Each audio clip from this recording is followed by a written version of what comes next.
Síganme y los haré pescadores de hombres.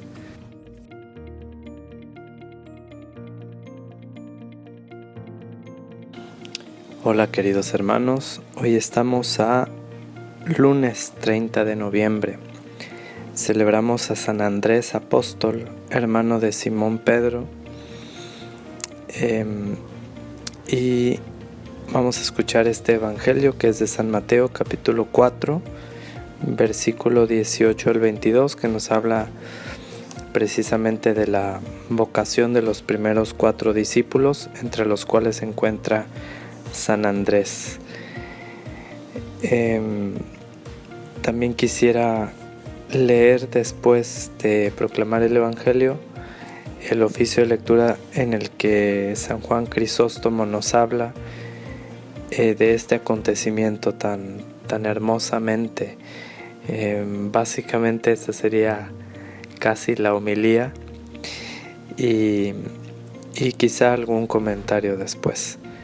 Así que sin más vamos a escuchar el evangelio de hoy.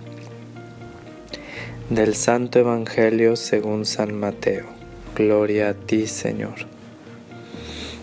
Una vez que Jesús caminaba por la ribera del mar de Galilea, vio a 2 hermanos, Simón llamado después Pedro y Andrés, los cuales estaban echando las redes al mar porque eran pescadores.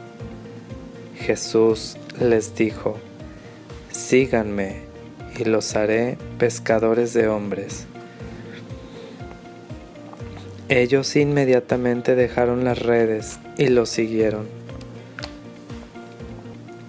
Pasando más adelante, vio a 2 hermanos, Santiago y Juan, hijos de Zebedeo, que estaban con su padre en la barca, remendando las redes, y los llamó también. Ellos, dejando enseguida la barca y a su padre, los siguieron. Palabra del Señor. Gloria a ti, Señor Jesús. Pues bien, vamos ahora a proceder leyendo esta parte de, creo que es una homilía, sí, de las homilías de San Juan Crisóstomo, obispo, sobre el Evangelio de San Juan, en el marco de esta fiesta de San Andrés Apóstol. Dice: hemos encontrado al Mesías. Dice: Andrés, después de haber estado con Jesús y haber aprendido de él muchas cosas, no guardó para sí este tesoro, sino que se apresuró a acudir a su hermano para hacerle partícipe de su dicha.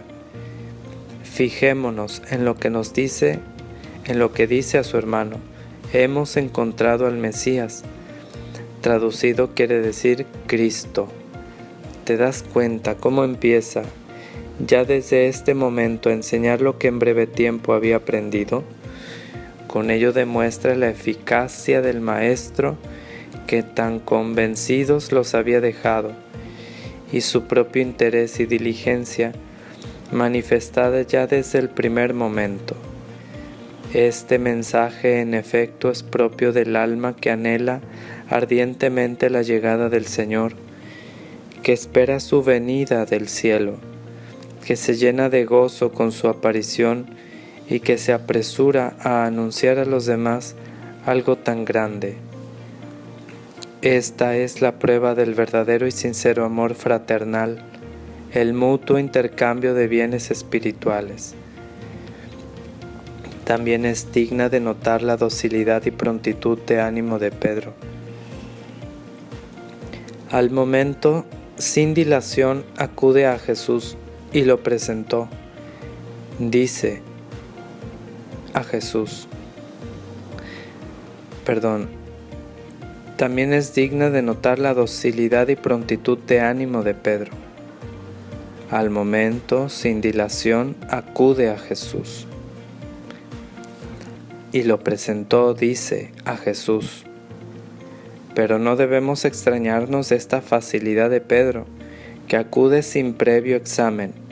Lo más verosímil es que su hermano le explicara todas estas cosas con detalle, pero es que los evangelistas lo explican siempre todo de manera resumida por razón de brevedad.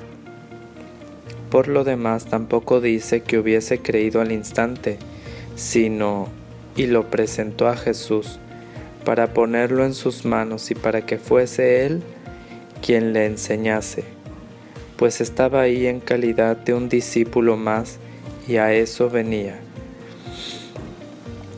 En efecto, si Juan Bautista cuando dijo es el Cordero y bautiza con el Espíritu, dejó a Cristo la ulterior explicación de estas palabras, con mayor razón lo hizo Andrés, ya que él no se consideraba capaz de explicarlo todo, y por esto condujo a su hermano a la fuente de la luz, a la que éste acudió con prisa y alegría, sin perder un instante.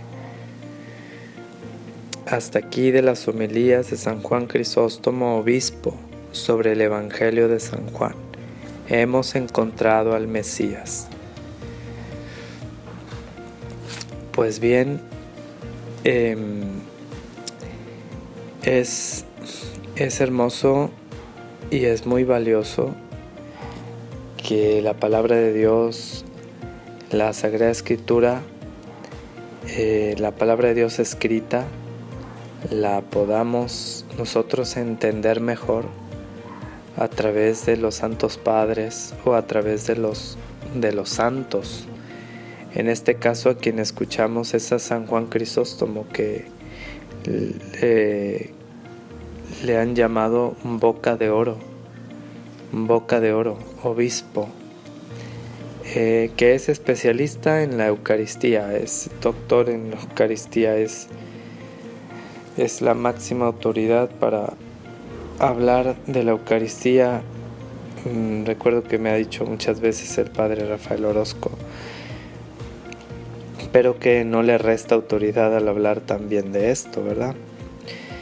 Ciertamente está haciendo alusión a algún otro pasaje donde Andrés primeramente ha tenido contacto con Cristo, y ya después de haber tenido este contacto, esta experiencia de Cristo, del Maestro, del Mesías, del Señor, entonces va y cuenta a su hermano lo que ha vivido, ¿no? Como desde el principio esa experiencia de Dios, esa experiencia del Maestro, pues no se la queda, la comparte, ¿no? Es algo de lo que estamos queriendo hacer también aquí nosotros, ¿no? El Maestro nos ha impactado, el Señor ha tocado nuestro corazón, Jesús ha cambiado nuestra vida desde el momento en el que Jesús irrumpe en un corazón, entra en este corazón. El corazón no puede ser el mismo. Desde luego que si le cerramos el corazón y nos empezamos a alejar de él, obviamente que nuestra vida puede volver nuevamente a la miseria de antes. Y ciertamente que sin dejar la miseria de la condición frágil de nuestra humanidad, al contacto con el Maestro, con el Señor, al beber constantemente de su palabra, al asimilar su mensaje, hacerlo parte de uno, al nutrirse con su cuerpo y sangre, al fuego de la oración de su espíritu frecuente, en una amistad frecuente con él, el corazón como el barro en las manos del alfarero se va formando y la vida va adquiriendo otro rumbo y otro sentido, el sentido de Dios, el sentido por el cual Dios te ha hecho. Es con Cristo, el contacto de Cristo, que la vida humana adquiere sentido.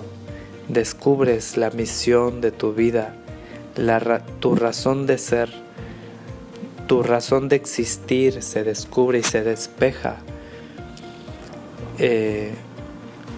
con Jesucristo nuestro Señor. Y estos 4 primeros discípulos tuvieron también la dicha de ser apóstoles. Dice Marcos 3:15 que el Señor los llamó para que estuvieran con Él y para enviarlos a predicar. Lo primero es estar con Él y ya después enviarlos a predicar. Los haré pescadores de hombres, vengan conmigo, síganme, que los haré pescadores de hombres. Y lo siguieron, dejaron todo lo dejaron. Dejaron padre, dejaron redes, dejaron familia y siguieron a Cristo. Cierto que hay distintas vocaciones, pero en todas el Señor debe ser el centro siempre. En el corazón del cristiano, Cristo es el sol y todo lo demás gira en torno a Él y debe ser así.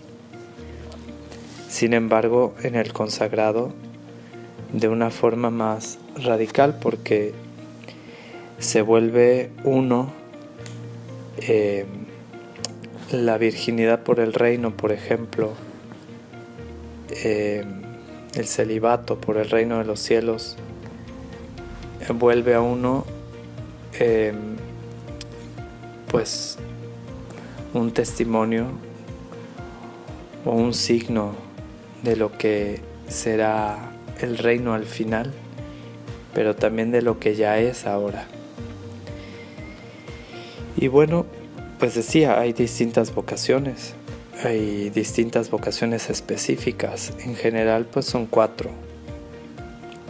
El matrimonio sacramentado, el ministerio sacerdotal, la vida de soltería y la vida consagrada. Cada quien tiene su misión y cada uno debemos descubrirla en nuestro corazón y al contacto con el Maestro, en relación con el Maestro. Y ya dentro de esa vocación también debemos descubrir, como lo decía Santa Teresa de Calcuta, la Madre Teresa, que descubrió su vocación dentro de su vocación. Ella ya era religiosa. Y sin embargo, ahondando, escarbando, profundizando en su relación con Cristo, descubrió que dentro de su ser religiosa, Jesucristo la llamaba a algo específico, una misión profunda. Cada quien tenemos una misión, somos todos parte de un mismo cuerpo y los miembros, cada uno distintos, unos de otros, tenemos funciones distintas y misiones distintas. Y ella descubrió que el Señor, al decir tengo sed en la cruz, en los pobres más pobres, ella quería saciar esa sed en ellos. Y para eso nació, para saciar y enseñar a saciar a todos los demás la sed de Cristo en los pobres. Y también la sed de Cristo en la cruz de nuestro Señor.